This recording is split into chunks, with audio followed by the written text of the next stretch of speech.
Por ejemplo, te voy a poner un caso de mi amigo Vladimir, ¿cómo es el apellido del Castro, que hablé un poquito con él en el programa El Recetario del doctor Guerrero Heredia.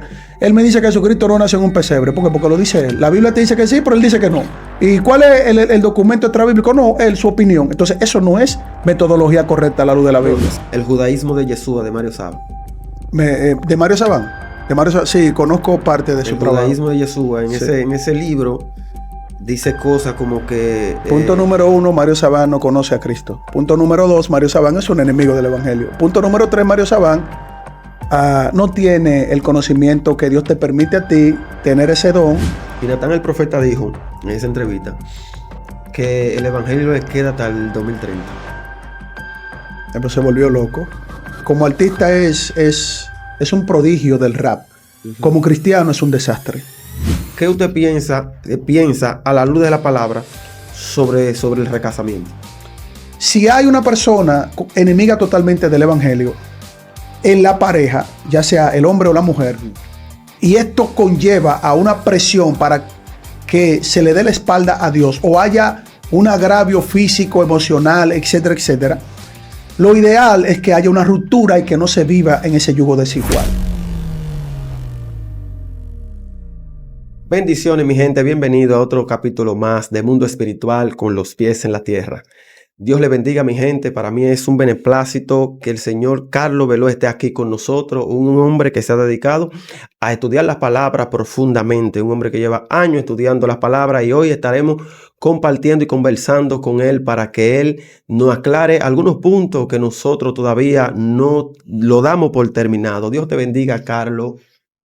Puedes saludar a esta bella audiencia que te vas a ver en el día de hoy. Gracias, mi hermano. Y bueno, bendiciones para todos los que van a ver este programa.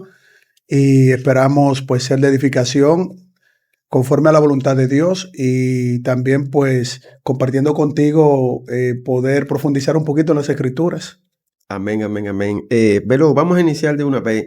Y yo tengo una pregunta para ti. Yo creo que tú me expliques, me digas, ¿qué te motivó a estudiar la palabra de Dios profundamente?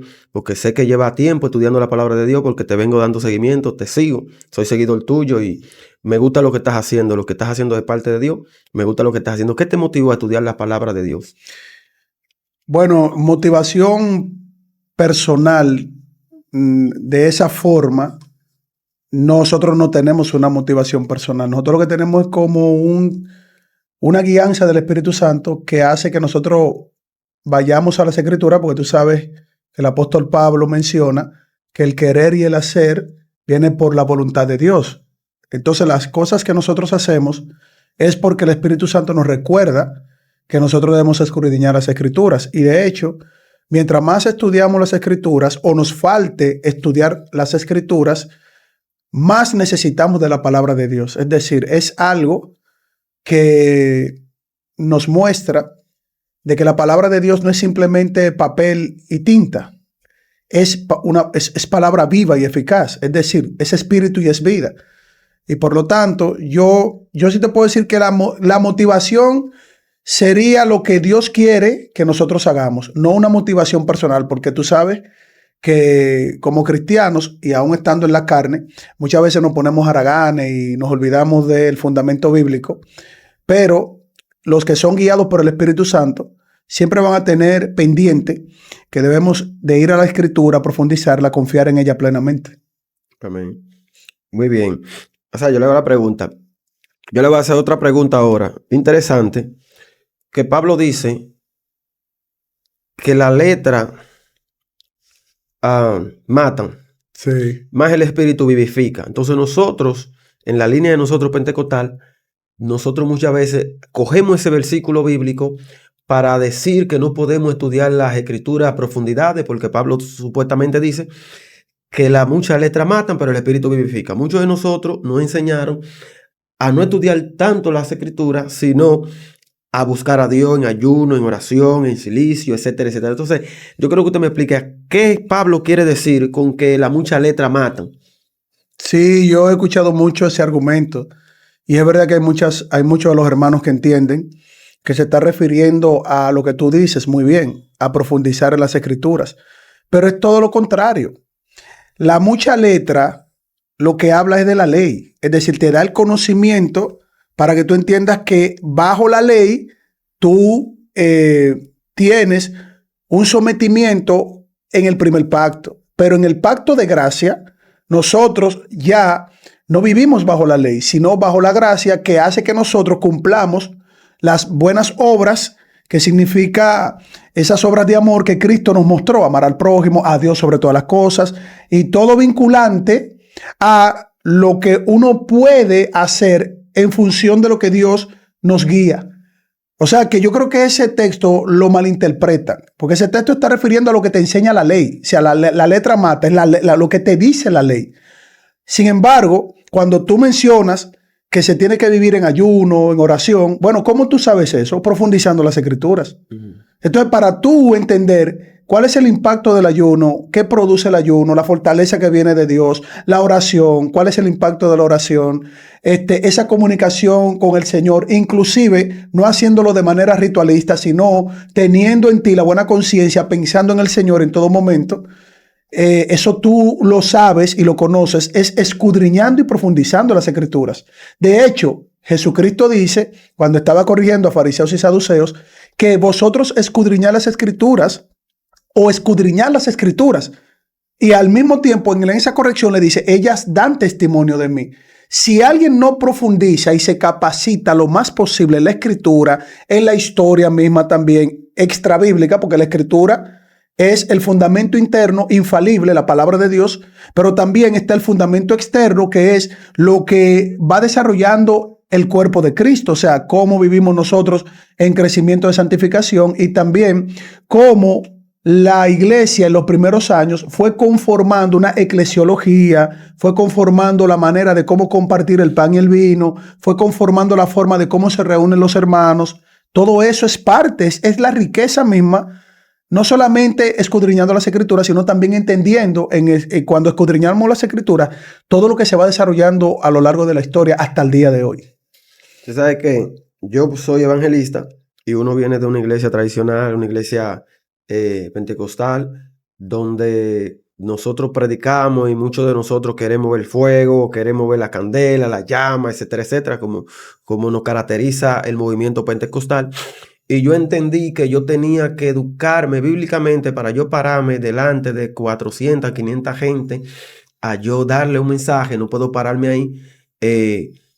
Como no, que el Espíritu va a llenar tu boca, pero ¿de qué el Espíritu la va a llenar? Entonces, yo sé que muchas personas en el Evangelio todavía están en el punto que yo estaba allá atrás, donde no sentía ese amor por estudiar la palabra. Por eso le pregunté que qué lo motivó a usted a estudiar la palabra. A mí me está motivando a estudiar las palabras el llamado que yo tengo. O sea, yo soy evangelista, yo no puedo pararme. Para mí no es una falta de respeto pararme en un altar con poco conocimiento bíblico, porque si estoy vendiendo la venida de Cristo y estoy vendiendo a Cristo, porque cuando predicamos de alguna manera u otra estamos... Sí, yo comprendo el término que tú quieres usar. Exactamente. Claro. Entonces, sí me motivó a estudiar las palabras de que yo soy un predicador. ¿Entiendes? Entonces, esa persona que están ahí en la iglesia con ese mismo pensamiento, que no salen de ahí. Tengo personas conocidos que tienen mucho tiempo con el mismo pensamiento y por más que yo quiera enseñarle, no logro sacarlo de ahí. Entonces, ¿qué usted le puede decir a esa persona que entiende que estudiar mucho las palabras? Hay gente que dicen que los teólogos son del diablo en la iglesia. Los teólogos, no estudie teología. Cuando yo iba a estudiar teología en mi iglesia, que dan instituto bíblico, iba a estudiar en el instituto, me dijeron, no te inscribas ahí, que se te vaya el fuego. Claro. Y yo dije, bueno, pues yo voy para allá, porque ¿qué fuego tengo yo? ¿Entiendes? Entonces usted le dice a esa gente que dice, no estudie teología porque se te va a ir la candela, te vaya el fuego. A ver, es que el fuego te puede llevar a ti a profundizar en las escrituras. Y de hecho, cuando nosotros hablamos de fuego, que yo admiro y respeto mucho, el don que Dios le da a los hermanos pentecostales. O sea, yo veo veo mucha entrega en los hermanos.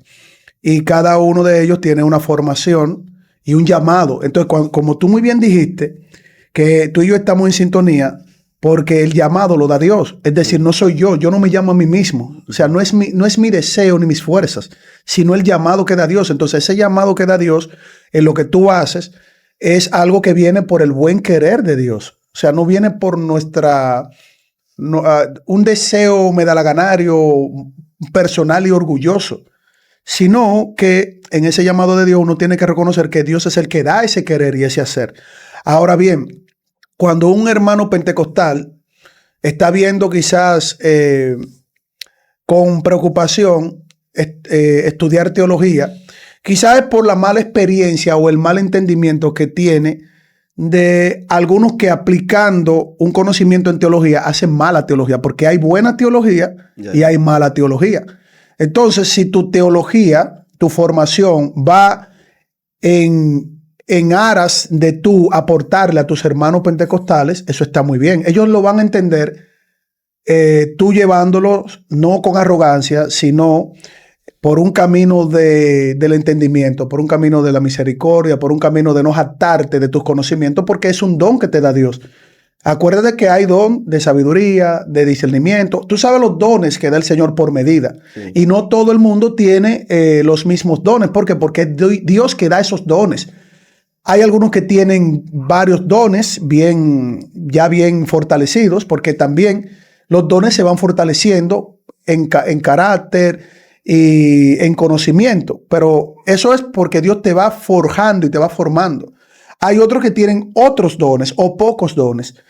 Entonces, yo lo que entiendo es que es un error de hermanos que no comprenden y al no comprender pueden volverse también jactanciosos y orgullosos de decirte, bueno, eso es del diablo porque la teología te va a llevar a tal cosa y te va a apagar el fuego. No, al contrario, el fuego crece. Claro. El fuego crece, es el Espíritu Santo contigo. Lo que tú no puedes es matar el fuego, porque ahí tú le darías la razón a ellos. Entonces, si tú te pones como un intelectualoide y que yo soy ahora teólogo y que por lo tanto yo miro a mis hermanos por encima del hombro, tú sabes que la palabra de Dios dice que Dios a los ojos altivos los mira de lejos. Amén. O sea, parafraseándola la palabra del Señor. Pero no, si yo lo que le digo a los hermanos es que nosotros valoremos a los hermanos que se forman, los escuchemos. Claro. Y tienen el derecho también de cuestionar al hermano que se forma. Claro. Cualquier hermanito te puede cuestionar algo y tú llegas entonces a profundizar con él. ¿Por qué? Porque al final quien tiene que recibir la gloria y la honra en los dones, en la capacitación, es Dios. Y Dios se glorifica en la unidad de los hermanos, no en las discrepancias que te llevan a ti a enemistades profundas, porque eso lo aborrece Dios. Sabe que yo soy amante a los maestros. Cuando yo voy a buscar algo en YouTube para educarme, yo busco un maestro. Bulla, yo soy evangelista, bulla hago yo. Correcto. Yo no hago nada que escuchando gente que no, bulla hago yo. Sí, yo comprendo. Yo soy evangelista. Yo escucho a los maestros para yo formarme. Ahora también, en ese mismo tenor, tengo personas que se han esforzado en estudiar la palabra, pero se han desviado. Conocemos personas que mala teología. Que estaban en nuestra misma línea, no voy a decir quizás en la misma línea pentecostal, pero creían lo mismo que nosotros creemos, porque ya no tiene, yo creo, como mucha relevancia si pentecostal, sino, pero estaban en la misma línea de creencia que nosotros tenemos, y estudiando, llegaron a un punto que ya no creen lo que creían. Yo sé que el maestro tiene la capacidad de desaprender para aprender. Pero nosotros en el Evangelio tenemos principios claro. Bíblicos que Dios nos entregó. Entonces, personas que tenían la misma línea de creencia que nosotros, hoy no la tienen. Usted conoce mucho porque yo le he visto a usted teniendo conversatorios con muchos, como Vladimir, con Piña, Gamaliel, etcétera, etcétera. Son muchos. Con Vladimir una vez tuvimos, sí, yo lo vi. Pero no fue un diálogo... Sí. Confrontativo, sino escuchándolo. Pero me di cuenta que él tenía línea de pensamiento que usted difería en esa línea.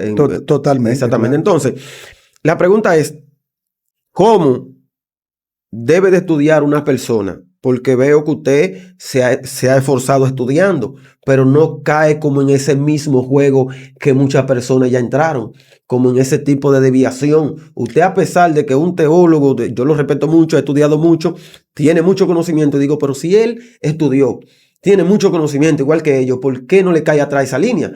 ¿Cómo él se queda en la línea conservadora? Entonces, usted ¿quién mejor que usted, que ya ha pasado por ahí, todavía se mantiene en esta línea? ¿Cómo te entiende que nosotros debemos de estudiar la palabra de Dios para no desviarnos de quizá de nuestra creencia o de lo que la Biblia dice realmente? Primero, el problema no es el estudio. El problema es la metodología que te dan y la conceptualización en esa metodología. Por ejemplo, a ti te dan ciencias bíblicas, lo cual yo no me pongo a la ciencia bíblica, porque la ciencia bíblica es un conjunto de herramientas para ayudarnos a nosotros a acercarnos mucho más al contexto histórico, cultural, gramatical, el entendimiento de cómo se fueron desarrollando todo ese conjunto de eventos que se dieron en el crecimiento de nuestro pueblo, nuestra congregación, porque somos al final del día una misma congregación en el pueblo, en el cuerpo de Cristo, el pueblo del Señor. Y creo que, como dice la Escritura, que habrá de todo, ¿verdad? En la viña del Señor hay de todo, parafraseando la palabra del Señor, nosotros vamos a encontrar falsos maestros que llevan una mala teología. Cuando nosotros estamos abordando temas que tienen que ver con esto de la formación, uno lo que tiene que establecerse es primero en la historia del cristianismo. ¿Qué creían nuestros primeros hermanos? ¿Qué defendían? ¿Qué establecieron los apóstoles y los profetas? Que son fundamentos. Fundamento de apóstoles y profetas es lo que nos enseña la palabra del Señor. ¿Cuáles son los elementos que son extrabíblicos, que no tienen una armonía con las Escrituras? De la forma que tú detectas eso es aplicando un principio fundamental que retoma la Reforma Protestante, vinculando precisamente esa línea histórica de nuestro pueblo, que es que la palabra de Dios es la única fuente autoritativa, infalible e inerrante que nosotros debemos confiar. Y sobre la base de ese principio, ver cómo la iglesia fue desarrollándose, fue defendiendo puntos y qué cosas no se establecieron, que hoy día muchos se establecen, incluso de una manera fantasiosa, poniéndole a la Biblia a decir cosas que ella no dice y poniéndole a la Biblia cosas que ella no te presenta. Entonces yo he visto mucho ese caso en muchas de las personas, que yo creo que desde una metodología que ellos presentan con herramientas que son generales, en esa metodología ellos establecen una ideología, y esa ideología hay que ver si verdaderamente es bíblica. ¿Cómo? Pasándola por el sedazo, por el filtro de la palabra de Dios. Cuando alguien te dice algo, por ejemplo, te voy a poner un caso de mi amigo Vladimir, ¿cómo es el apellido de Castro, que hablé un poquito con él en el programa El Recetario del doctor Guerrero Heredia. Él me dice que Jesucristo no nació en un pesebre. ¿Por qué? Porque lo dice él. La Biblia te dice que sí, pero él dice que no. ¿Y cuál es el documento extrabíblico? No, él, su opinión. Entonces, eso no es metodología correcta a la luz de la Biblia. Son los libros históricos que yo he llegado a tenerle miedo a esos tipos de libros históricos, porque ellos buscan libros, ellos leen libros históricos. No es mala la historia. ¿Qué apóstol escribió después de la Biblia un libro histórico? No hay. ¿Qué apóstol escribió después de la escritura, que Dios le dio esa inspiración, un libro histórico para decir, ahora vamos a explicar pesebre? Primero, ahí lo dice la escritura. Usted no puede romper la escritura porque usted tenga un libro histórico que lo escribió Juan Quinquín de los Palotes. Le da más fuerza a ese libro histórico que a la misma palabra. Exacto. Cuando te dicen a ti, no fue en un pesebre, era en tal o cual fiesta, era alrededor del templo, ahí estaba esta fiesta, ahí hacían una cabaña. Esos son inventos tuyos, porque la Biblia no te narra eso. No era pobre. No era pobre, y Jesucristo no tenía donde recostar su cabeza. Y el ministerio del Señor se nutría era de las contribuciones que daban en el pueblo de Israel, que dicho sea de paso, en la época del Imperio Romano, que los tenía sometidos al pueblo de Israel, la población era extremadamente pobre. O sea, si un libro distorsiona lo que dice la Biblia, eso no es de Dios. No importa que sea cual libro, teólogo, historiador, lo que sea, si distorsiona el mensaje central del Evangelio, si distorsiona lo que dice la Biblia por inventarle cosas a la Biblia para estar por encima de los mismos apóstoles, de los mismos profetas, obviamente tú lo que tienes es que ver cuál es su opinión y respetarle su opinión. Claro. Pero la Biblia solita lo va a refutar. O tienen que cambiar y borrar la Biblia entonces. Sí, sí, eso está tremendo, porque mire, yo leí un libro histórico, no sé si usted ha leído el judaísmo de Yeshua de Mario Saba. De Mario Sabán. Sí, conozco parte de su El trabajo. judaísmo de Yeshua, Sí. en ese libro, dice cosas como que Punto número 1, Mario Sabán no conoce a Cristo. Punto número 2, Mario Sabán es un enemigo del Evangelio. Punto número 3, Mario Sabán no tiene el conocimiento que Dios te permite a ti tener ese don, formación, porque eso no viene de lo material. Aunque lo material, como estamos hablando fuera de cámara, uno no lo puede dejar fuera, uno tiene que entender porque vivimos en esta tierra como advenedizos y extranjeros, pero este discernimiento de las escrituras es espiritual, tú lo sabes porque tú eres evangelista. Claro. Por eso te digo que le tengo miedo a esos libros históricos, porque ese libro del judaísmo de Yeshua habla del nacimiento de Jesús. Sí. Y entonces está en contra del nacimiento virginal, donde dice que Jesús no es Dios, sino que Jesús es hijo de María y de José, literalmente. Entonces eso bloquea lo que dice las escrituras. Entonces mucha gente se van en esa ola, se montan en esa ola y se van por ahí. Y ya hay gente, hermano, que me da pena que nacimos en el Evangelio, la misma doctrina, y de repente ya están diciendo por ahí que Jesús no es Dios. Están diciendo cosas que me da pena. Digo yo, wow, ¿cómo una persona puede...? Se van mutilando ellos porque la palabra de Dios es eterna. Todo pasará menos su palabra. Entonces, esos son conjeturas extrabíblicas que no tienen absolutamente ninguna vinculación con lo que Dios le reveló a los apóstoles. Primero, José no la conoció. ¿Hasta cuándo dice la Escritura? Hasta que dio a luz ¿quién? ¿A quién? Entonces el término conocer, ellos van a querer ponértelo de mil y una formas, pero no pueden romper la estructura gramatical del texto. Por otro lado, la Biblia te dice exactamente cómo fue que nuestra hermana María, que nosotros no pensamos como los católicos romanos, es una falacia que le presentan a muchos hermanos pentecostales para desvincularlo de la verdadera historia bíblica y de la verdadera revelación bíblica. Sabemos cómo recibió la hermana María el mensaje de parte de Dios. ¿Cómo fue que se dio la concepción? ¿Cómo eso tiene una conexión, por lo menos en el entendimiento de los apóstoles, para ir a las profecías de Isaías 7, de Isaías 9? O sea, eso está ahí en las Escrituras.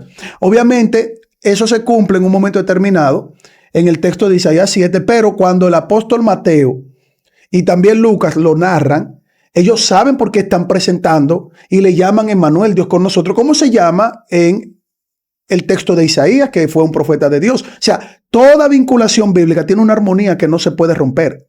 Hay personas que quieren romper esa armonía bíblica y engañan a muchos porque tú sabes que la Biblia dice que hay muchos que caerán porque por comezón de oír, porque tienen comezón de oír, pero no tienen un fundamento sólido a la luz de la Escritura. Entonces es bueno, en lo que tú estabas mencionando, la formación, para uno poder contrarrestar eso. ¿Por qué? Porque los apóstoles tuvieron que combatir frente a mucha gente que querían inventarse un nuevo evangelio.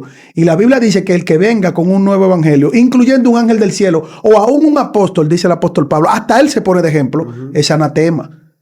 Entonces la mucha palabrería no es el evangelio de algunos que tratan de poner ese tipo de historia fuera de la Biblia. Entonces, estas personas que están enseñando otro evangelio se le podría llamar anatema. No somos nosotros que le llamamos así, hermano, no somos nosotros. ¿Quién es que le llama así? El Todopoderoso. Es la inspiración de Dios. Yo no quisiera, pero es Dios. Es un problema. Yo vi que El Profundo le hizo una entrevista a Natán el Profeta. Y Natán el Profeta dijo en esa entrevista que el evangelio le queda hasta el 2030. Pero se volvió loco. Y no es a él solamente que yo he venido escuchando que el evangelio diga que le queda poco tiempo. Hay muchas personas que tienen esa teoría ahora diciendo, digo a Natán el Profeta porque fue el último que escuché ahora que Deury le hizo una entrevista al Profundo. Yo vi algunos cortecitos de Natán el Profeta. No sabía que él tenía esos tipos de conceptos, esos tipos de... Yo sí, en algunos cortecitos en el pasado y una vez que lo vi personalmente. O sea, como artista es un prodigio del rap. Uh-huh. Como cristiano es un desastre. Entonces no podemos confundir el artistaje con el conocimiento de la palabra de Dios. Yo creo que él está a tiempo a recapacitar, pero parece que se entregó a lo más profundo de la oscuridad diciendo esas cosas que ningún cristiano en la historia del cristianismo, ni mínimamente cercano a los apóstoles, se iba a atrever a decir semejantes cosas. Porque la palabra de Dios dice que es eterna, ¿cierto? Claro, claro. Entonces, ¿cómo es que la palabra de Dios, siendo eterna, viva, eficaz, es la que produce la fe, es más cortante que cualquier espada o rap de cualquier artista, penetra nuestro corazón? ¿Cómo es que esto va a durar hasta el 2030? ¿Quién se lo dijo? ¿Satanás a él? Porque eso no tiene ningún sentido. Yo no sé. Hay personas que le están haciendo caso a él. Oh, pero yo he escuchado muchas personas ya con esa palabra. Yo creo que fue Gamaliel, el que se... No, Mi amigo, el doctor Gamaliel. Gamaliel de la Biblia. Gamaliel que... yo pensé que era él. Gamaliel dijo en una ocasión, déjenlo, no vaya a hacer cosas que ustedes estén contrapirando contra el mismo Dios, porque lo que es de Dios permanece. Y lo que no es de Dios... Claro. ¿Tú me entiendes? Entonces, si todavía desde allá se está tratando con apagar el evangelio, con destruir el evangelio, y no se ha podido, mataron a los apóstoles, muchos decapitados, muchos apedreados, muchos con la cabeza para abajo, etcétera, etcétera. Y todavía este evangelio sigue de pie. Y yo pienso que si Cristo no viene, yo voy a morir, este evangelio no se va a acabar. Ese es mi pensamiento. Es correcto. En el 2030 seguiré predicando a Cristo.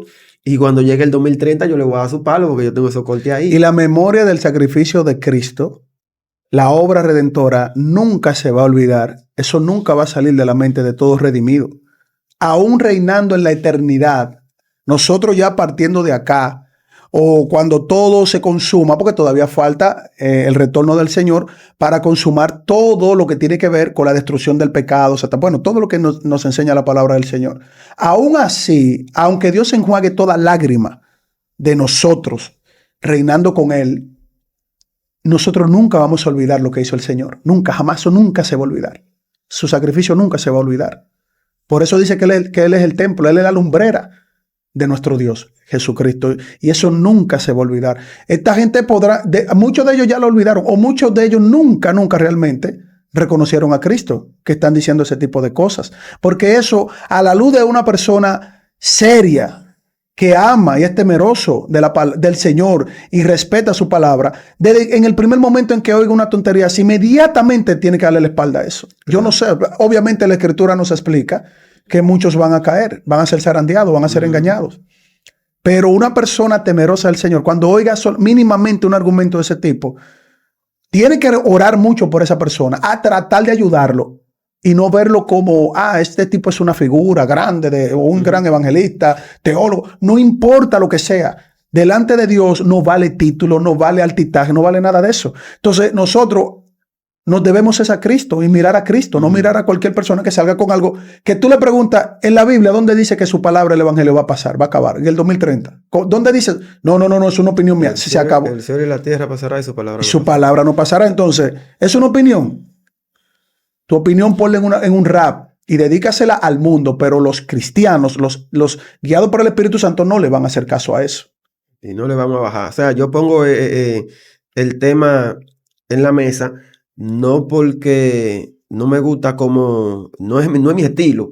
Está confrontando personas. No, pero yo soy apologista. Sí, yo sé, hermano. Pero me duele, brother, yo escuchar de la boca de una persona y también una persona que es popular, que muchas personas lo escuchan. ¿Entiendes? Escuchar decir que el evangelio le queda... El profundo le pregunta, ¿qué tiempo le queda al evangelio? Y él, no, hasta el 2030.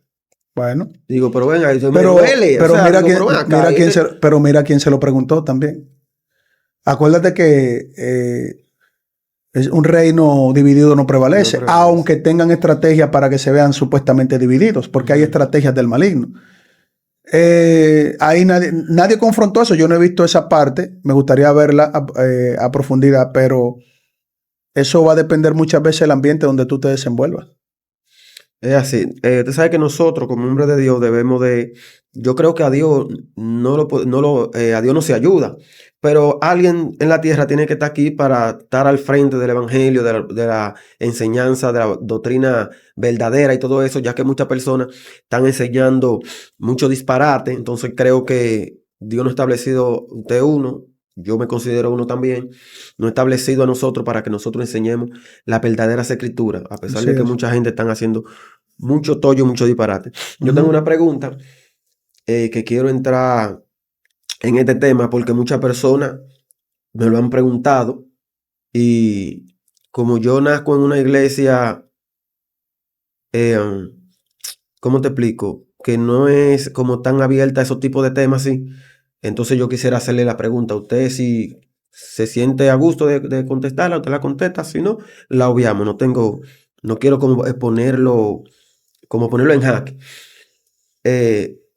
El divorcio, se está hablando mucho de ese tema, e incluso hasta un debate hubo, que ya Sí, yo sabemos, vi el debate. exactamente, sobre el divorcio, que no quedó nada concreto tampoco. Ahí no quedó nada concreto, eso, etcétera, etcétera. Entonces, personas me han llamado hasta de afuera, de Estados Unidos, de Europa, profeta, hábleme del divorcio y cosas. Muchas personas que están pasando situaciones y la iglesia siempre ha querido saber si es pecado recasarse, etcétera, etcétera. Entonces, yo quiero que usted me diga qué usted piensa a la luz de la palabra sobre el recasamiento.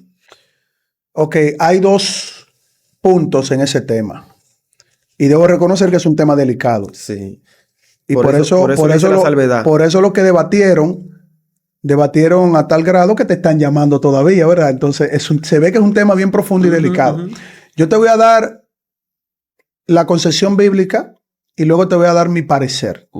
Mi parecer puede ser refutado o las personas pueden no estar de acuerdo. Claro, claro. Pero la concepción bíblica es irrefutable.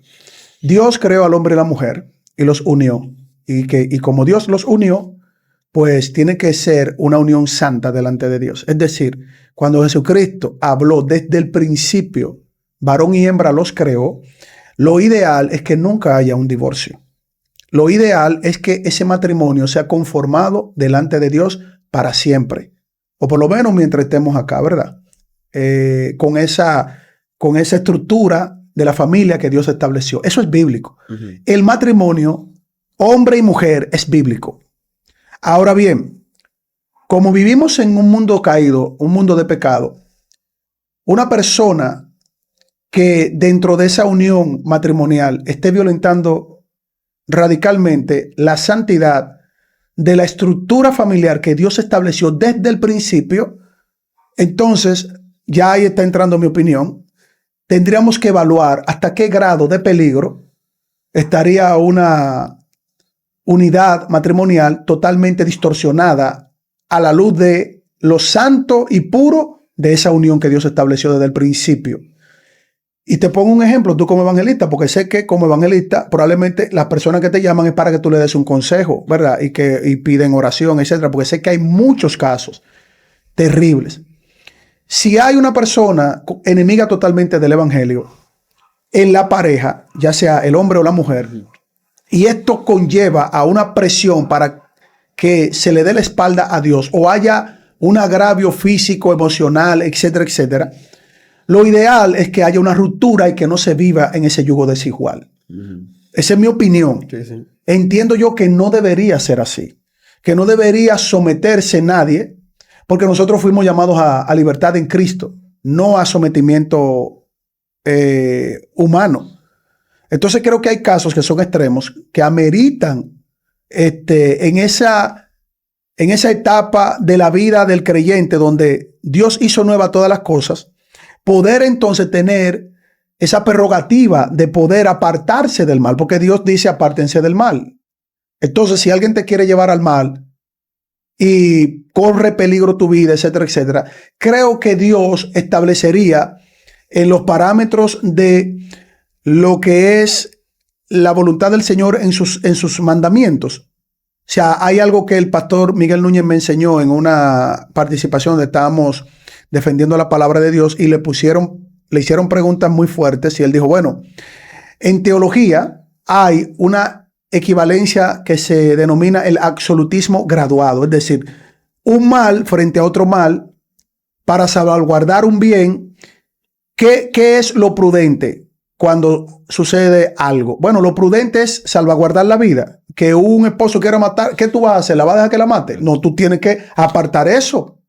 como evangelista, como a pastor, etcétera, etcétera, y dar consejos. Si la persona no tempera eso y lo que quiere es ejecutar el mal, bueno, Dios no te está obligando a que tú vivas con el mal para que el mal sea ejecutado en tu vida. Entonces yo entiendo que también la teología y el discernimiento que da el Espíritu Santo nos puede ayudar a resolver ese tema. Pero lo ideal, lo bíblico, lo santo es que el matrimonio sea para siempre. Para siempre. Y se luche, obviamente, porque hay casos que hay que luchar en oración, ayuno, hay que luchar, pero hay un punto donde uno tiene que decirle a Satanás, no. Sal de nuestra casa, de nuestra vida. ¿Entiendes? Yo pienso que el matrimonio es para siempre. Pienso igual que usted en ese tenor. Pero también yo vi muchas cosas en el transcurso del evangelio. Yo tengo 12 años en el evangelio y yo vi muchas cosas donde habían hombres que estaban casados con su esposa, cristianos en la iglesia los dos. De repente el hombre deja a la mujer, se va con otra. Y el hombre hace su vida por allá. Y en la iglesia le dicen a la mujer que pelee por su marido, que luche por su marido, que ore por su marido, que esto. Y esa mujer, siendo joven, se pone vieja, esperando a su marido, luchando por su marido, porque es un tema no complejo. se puede recasar, porque no sé qué. Es un tema que si yo qué entiende. Entonces, es como le digo, yo opino que el matrimonio es uno pero hay ocasiones. O sea, tú le vas a decir a una jovencita que llegó joven, se casó con un muchacho sin conocimiento, sin experiencia, de repente el muchacho salió malo, un patán, que fue por ahí, hizo su familia, entonces esa muchacha se va a quedar sola para el resto de su vida, desde jovencita, porque que no se puede recasar. Tú sabes que los que debatieron ese tema yo analicé el debate en parte. A veces me sintieron mal algunos por mis opiniones, pero bueno, eso es parte de... Esto fue el anciano Steven Javier y Vladimir Castro. Sí. Y dio mucho de qué hablar ese debate. Al final, ellos estaban de acuerdo en muchos puntos. Sí. O sea, los dos estaban refutándose. Quizá en parte salía el orgullo de ambos, porque eso están debatiendo. Y ahí se defendían intereses. Bueno, eso no lo sé ahí, pero quizá doctrinalmente sí, pero... Yo vi que había muchos puntos que ellos cedían. Espérate, si aquí está pasando algo, tenemos que evaluar. Pero, o sea, yo creo que ambos tenían puntos que eran convergentes y puntos divergentes. O sea, pero es como tú muy bien dices también, yo estoy de acuerdo contigo, hermano, y es que es un tema muy delicado, es muy profundo. A la luz de la escritura, hay que tener mucha... Y ahí está el punto. Uno tiene que escudriñar profundamente la escritura para ese tipo de temas, saber cómo uno va a responder, cómo ver las situaciones. Por eso es importante ir a las escrituras y profundizar lo más posible y la capacitación de la teología para que haya un discernimiento y poder dar buenos consejos al respecto. Ese tema le dio muy duro a la iglesia porque también hubieron parejas que el hombre maltrataba a la mujer físicamente. Entonces tú vas a estar con un hombre y van a del pastor, el pastor me da golpe, vamos a orar. O sea, todo lo querían resolver orando. Por eso es que yo... digo que vamos a orar, pero vamos a proteger también. No, que debemos de estudiar la palabra de verdad, y nosotros no podíamos cuestionar tampoco. Yo no entendía algo y yo quería decirle a alguien, mira, o sea el pastor, o sea quien sea, o a un líder, yo no entiendo esto, pero ¿por qué pasa esto? No, que a Dios no se cuestiona, o sea, yo no soy un robot. No, ya hay un asunto estructural que adolece en muchas iglesias, entonces lamentablemente creo que es más un dogma de lo que uno le llama el legalismo extremo. Entonces eso es un dogma que la Biblia no apoya. El legalismo extremo la Biblia no lo apoya. Y creo que hay pastores, aunque tienen la mejor de las intenciones, que se han dejado formar de una estructura ideológica, doctrinal, para formar un dogma de extremo legalismo. Y a eso es peligroso. Porque a lo mejor tú queriendo hacer un bien, tú le estás haciendo un mal y a Dios no le agrada eso. Es muy probable que a Dios no le esté agradando que tú, ora y te golpeó de nuevo, ve y ora de nuevo y vaya donde su marido. No, porque me va a golpear, no importa, vaya. O sea, eso ya es, prácticamente todos están predicando el Islam. No, usted sabe que dentro de nuestra iglesia eso era lo que se practicaba. Bueno, los hermanos pentecostales son muy amplios. Hay hermanos, la iglesia pentecostal es una de las congregaciones más ricas que tenemos y además una de las más comprometidas con la predicación del evangelio. Al ser tan amplia, ahí tú vas a encontrar de todo. Igual que, por ejemplo, yo que soy bautista, pues no soy pentecostal, no tuve vamos a decir también, esa dicha, porque es dicha, tanto ser bautista como pentecostal para mí es dicha, pero, por ejemplo, también hay grupos que se autodenominan bautistas que cometen unas atrocidades, Claro. tienen una teología fatal y yo digo, no, eso no me representan a mí. De hecho, yo no le llamaría ni siquiera hermanos si se van a un extremo totalmente radical y fuera de las escrituras, hablando de que, por ejemplo, la homosexualidad es válida, que si alguien tiene deseo homosexual, que eso no es pecado. Hasta la Iglesia Católica Romana ya abrió la caja de Pandora y está saliendo del closet. Y hay congregaciones que aceptan esa tontería antibíblica. Entonces imagínate tú que tú te topes con un hermano pentecostal súper extralegalista con cosas que tú mismo, si tú amas al hermano, tú deberías corregirlo y luego, pues, si se queda con esa forma, bueno, pues ya tú hiciste tu mejor esfuerzo de ayudarlo, de educarlo, de corregirle. Pero lamentablemente, te digo, la Biblia enseña que en el pueblo del Señor Jesucristo, a lo interno, hay muchos falsos pastores, falsos evangelistas, falsos profetas, hay falsos de todo. Claro. ¿Te entiendes? Entonces, lo que hay que tener es cariño por la congregación, por los hermanos y tratar de dar la voz de alerta, como quizás tú lo haces. Amén. En ese mismo punto, usted ya hablando de los pastores, ¿qué formación debe de tener un pastor, aparte del llamado? Porque vemos en nuestra denominación pentecostal que cualquiera que quiere pastorear agarra una marquesina, pone par de sillas, pone un púlpito y dice yo soy pastor y abre una iglesia. Te entiendo. Eso es subjetivo, pero también es un poquito complicado porque el llamado lo da Dios. Entonces yo no soy quien para decirle a alguien que si desea obispado, que buena cosa desea.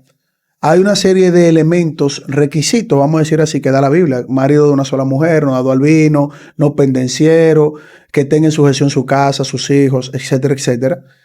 Y en ese sentido, el llamado es personal con Dios. Ahora bien, la formación tiene que ser bíblica. Y en esa formación bíblica, estamos hablando al principio de los dones. Y los dones van fortaleciéndose con la palabra del Señor, el estudio, la profundización, la guianza del Espíritu Santo, como tú muy bien dices, ayuno, oración, pero también con formación integral. Pero usted no cree. No cualquiera puede agarrar y ponerte una iglesia, eso es verdad. O sea, tú tienes que tener una línea histórica, una línea vinculante en la congregación y no agarrar y Carlos Veló salió de la entrevista, ahora va a poner una iglesia porque él se sabe 2 o 3 cositas que el Señor le ha permitido conocer. No es así, tú tienes que tener una vinculación y una línea histórica de tu congregación. También un seguimiento que tú tienen que ver tu servicio en la iglesia, tu formación es importante también. No a lo loco, no, eso no es a a eso lo me loco. refiero, porque por ejemplo yo pertenezco a la Iglesia Central Nueva Vida en Cristo y somos un movimiento. Nueva Vida en Cristo es un movimiento donde tenemos como 30 y pico de iglesias. Entonces yo salgo de mi iglesia, tengo un pastor, el pastor me ve, dice él tiene el llamado de parte de Dios, lo estamos educando, yo lo voy a ungir como pastor. Ya un ejemplo, yo entiendo que ya tú eres una persona que está pastoreando con personas que te están vigilando. A eso me refería, tienes razón. Exactamente, te están vigilando, que pues no cualquier loco viejo que sale de una iglesia con problemas con su pastor y con los líderes porque no quiere someterse. No, yo voy a alquilar aquí esta marquesina y yo voy a pastorear. Y además el llamado, aunque es personal, es decir, el que desea, la Biblia habla de manera directa, el que desea obispado, buena cosa desea. Sin embargo, ese deseo se da en comunidad, en comunión, otros pastores, tus hermanos, los que son diáconos, que trabajan en la iglesia, que ven tu vida, tu formación, tu entrega, tu dedicación. No es que somos perfectos, en la iglesia no hay nadie perfecto porque el único perfecto es Dios, pero nosotros vamos en camino al crecimiento en santificación y a llegar a la medida del varón perfecto que es Cristo. Entonces, ahí tú tienes toda la razón. Una cosa es que alguien diga, yo tengo un llamado ahí solo en un monte, arriba en un monte, que se fue un monte y vino con un llamado, no. Y otra cosa es que eso se da en comunidad, porque la Biblia te muestra que ha sido en comunidad. Cuando eligieron a los primeros diáconos, que ahí estaba nuestro hermano, el primer mártir,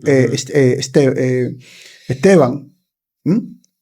¿Qué pasó? Eso fue una concesión que dio la iglesia, los apóstoles en su momento, y ahí comenzaron a organizar a los primeros diáconos. Luego también la conformación de los pastores. Fíjate que la iglesia, la palabra de Dios, cuando se trata de la iglesia, habla de pastores. Esos pastores también son reconocidos como obispos, pero son los pastores. Ahí están los ancianos, es decir, hay una estructura. Un cuerpo oficial. Hay un cuerpo, exacto, hay una estructura, no es a lo loco. Y obviamente se da mucho, se ha dado mucho eso en la historia del cristianismo. Y a eso, cuando se van a los extremos, y nosotros que tenemos que tener discernimiento para valorar eso, automáticamente ahí viene el señalamiento de que son sectas. ¿Cómo surgieron sectas en el tiempo de los apóstoles? Que los apóstoles combatieron, los gnósticos, ebionitas, todo eso. Y la historia de la iglesia con el remanente del Señor, el pueblo del Señor, porque no todo era iglesia en ese tiempo, sino siempre ha habido un remanente, como enseña la Biblia, combatió ese tipo de cosas. Quiero que sepa que he estado aprendiendo muchísimo. Yo aprendo mucho de usted, yo viéndolo en su canal, pero ahora que lo tengo al frente, usted es una joya. He estado aprendiendo muchísimo. No, la gloria es de Dios, Sí, no, sí, aprendemos de todo. La Biblia dice que hay que darle honra al que honra merece. Usted es una persona que está bien capacitado. Y yo siempre necesito personas que estén capacitadas para yo seguir aprendiendo y seguir predicando el evangelio. Si usted todavía no se ha suscrito a nuestro canal, suscríbase al canal, déle a la campanita, comparta este contenido porque esto está edificante. Yo le voy a hacer otra pregunta para que nosotros vamos a concluir con esta pregunta. Yo le escuché hablando a usted de los proféticos. No quedé como muy claro, porque sentí como que no creía, pero creía. Entonces, yo soy evangelista, predicador, donde yo le predico a las almas, llamo a las almas para que se arrepientan. Ministro de liberación, Dios me usa fuertemente en el ministerio de liberación, que es el fuerte mío. Es un don. Y algunas veces el Espíritu me usa en el don profético. Entonces yo quiero que usted me aclare sobre esos dones, porque lo escuché que usted decía como que lo profético, no sé si usted se refiere a lo profético de profeta de oficio o el don per se profético. Ok, es una pregunta ahí que ahí sí me pusiste en jaque ya con el cierre, pero está buena, te la agradezco. Mira, como lo entiendo a la luz de la Escritura, y tú también como evangelista y una persona que tienes una formación en teología, sabe que en las distintas denominaciones tenemos una conceptualización de lo que nos enseña la palabra de Dios, diferencias secundarias que no son tan radicalmente separatistas, o sea, no nos dividen tanto, siempre y cuando nosotros podamos entender a qué nos referimos con algo. Para mí el don profético, como lo veo yo, quizás no lo entienda tan bien porque no tengo ese don, pero el don profético lo entiendo como una persona que Dios utiliza para en un momento determinado dar un mensaje en la homilía válido, con peso bíblico, tiene que tener peso bíblico, y no establecer una palabra vinculante a ser parte de lo que ya Dios nos dejó en su estructura canónica, es decir, fundamento de apóstoles y profetas. Ya no hay profetas de oficio que tú dices, sí, como en el tiempo de la Biblia. Eso no existe. Digo, desde mi perspectiva, con todo respeto. Y el fundamento de apóstoles, los apóstoles fueron los que recibieron la inspiración, el teonustos, toda escritura inspirada por Dios. ¿A quién Dios inspiró? Apóstoles y profetas. Ahí tenemos un canon estructural para que nosotros, cuando vayamos a recibir la palabra liberadora, la palabra que produce la fe, es ir a las escrituras, profundizar en ella. Ahí, desde mi concepción denominacional, doctrinal, entiendo que la profecía está en las escrituras. Ahí está todo lo que Dios quiere que nosotros tengamos para estudiar, profundizar y conocer hasta donde Él nos permite. Ahora, si yo veo un hermano, que tú tienes el don profético que Dios te usa en cualquier momento, y tú das una palabra, tú estás profesando la escritura y tú en esa te estás dando la palabra profética más segura, que es la Biblia. Tú estás profesando, tú estás evangelizando y Dios te está utilizando para dar un mensaje. Yo creo que sí, yo estoy de acuerdo con eso. Ahora, a mí me invitaron, te voy a dar una anécdota y perdóname que quizás suene un poquito, ¿verdad? A mí me invitaron a una iglesia donde yo fui a ver una batalla de profetas.